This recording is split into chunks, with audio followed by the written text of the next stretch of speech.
Hi there, welcome to the Old Guy Rules. If this is your first time on our channel, don't forget to subscribe. Doesn't cost you anything. Set your notifications, like us and share us.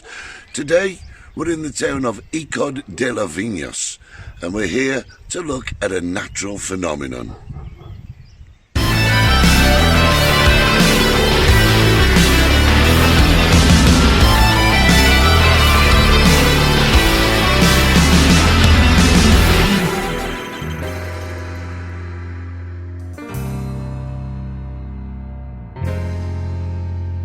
So our tour at Cuevas del Viento was booked for 1:15. We set off from home in Los Gigantes at around about 11 AM, and according to Google Maps the journey would take approximately 1 hour. We headed out of the village down towards Alcala, where we picked up the new road that took us up to the TF1. From picking up the TF1 we drove up to Santiago del Teide, which is a pretty village in itself and also the gateway to Masca. Having drove through Santiago del Teide, we headed towards El Tanque, down into Icod de los Vinos, where the Cuevas del Viento was well signposted. We arrived just in time to check in and have a coffee before the tour started.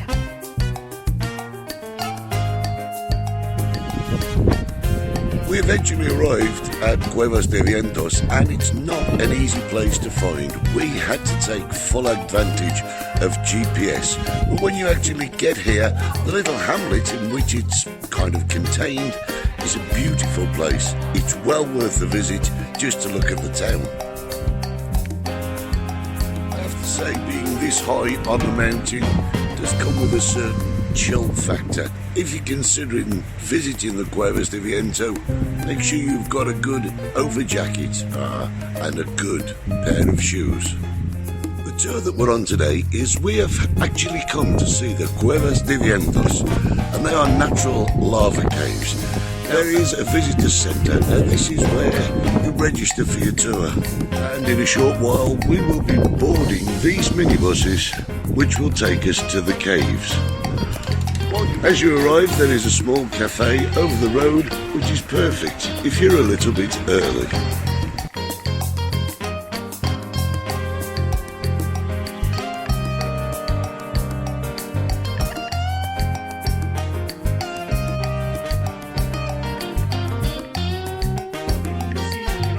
At the visitors centre, before the tour began, we met our tour guide Fran.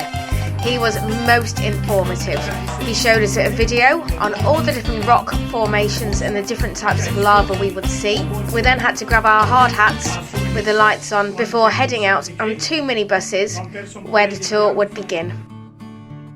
Before long we had made the short journey via the minibuses and found ourselves standing in the forest to start our tour properly. The tour itself consists of 1.5 hours trekking on the mountains, an hour or so in the tunnels themselves, and a further hour trekking back to the minibuses. Our tour guide, Francisco, is one of the most knowledgeable people I have met, and another thing, he always has safety in mind. His approach to the tour is one of fun and information, and from an informative point of view, I don't think that there is anyone finer for this job. So the hiking trails are open to everybody and they are very well signposted. But the actual tour down the lava tunnels is only available by pre-booking. All the details for booking the tour are in the description below. It can be a bit dangerous underfoot and good shoes are advisable. The ground can be very loose in some areas and quite slippery in others. Is it a hard trek? No, it's not, but it can be a bit challenging in areas. This would be considered a medium difficulty trek. So if you're not used to trekking, don't expect things to get too strenuous, but underfoot, don't expect for it to be totally easy either.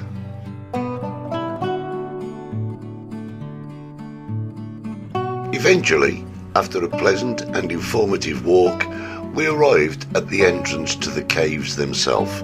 Now, access to the caves is quite a simple procedure. It's a series of man-made steps that take you down into the first level that we will be exploring. When you visit other cave systems that are open to the public across the world, you'll notice that there is artificial lighting to allow you to see. Here at Cuevas del Viento, there are no artificial lights, and the only lights available are the lights on your helmet. With the exception of a few informative billboards, the caves are largely untouched. As we entered the caves, there was a noticeable drop in temperature, and Fran told us how the humidity in the caves is the same all year round as is the temperature. He said it would take about 20 minutes of being inside the caves to start our bodies feeling cold, and he was absolutely right. He also told us about how the cave layers were formed.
As we descended deeper into the cave system, we were directed to a natural room. It was almost like a small auditorium where we were requested to sit in a circle and slowly, one by one, switch off the only light source that we had on our helmets.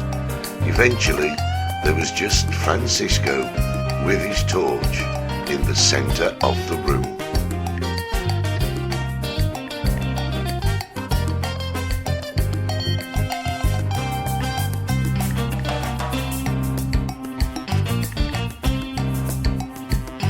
After a short talk about the fauna and flora of the cave systems, Francisco switched off his light, and the darkness was incredible.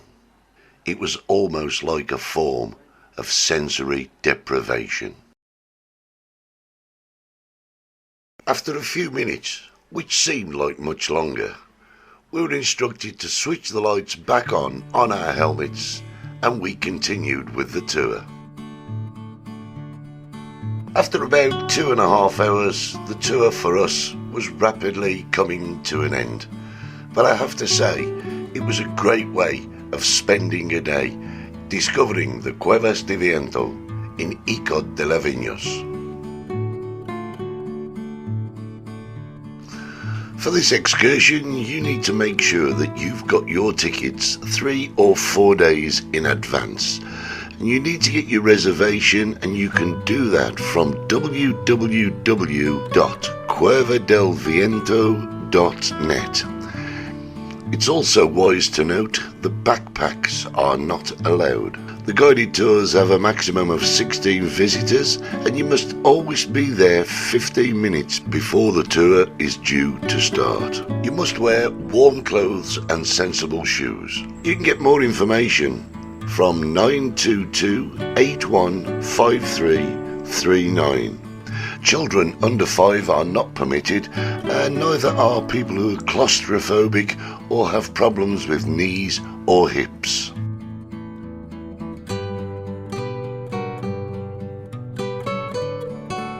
We had a great day out and we learned a lot about volcanoes and the island, and saw parts of the island that some tourists wouldn't even know existed. You've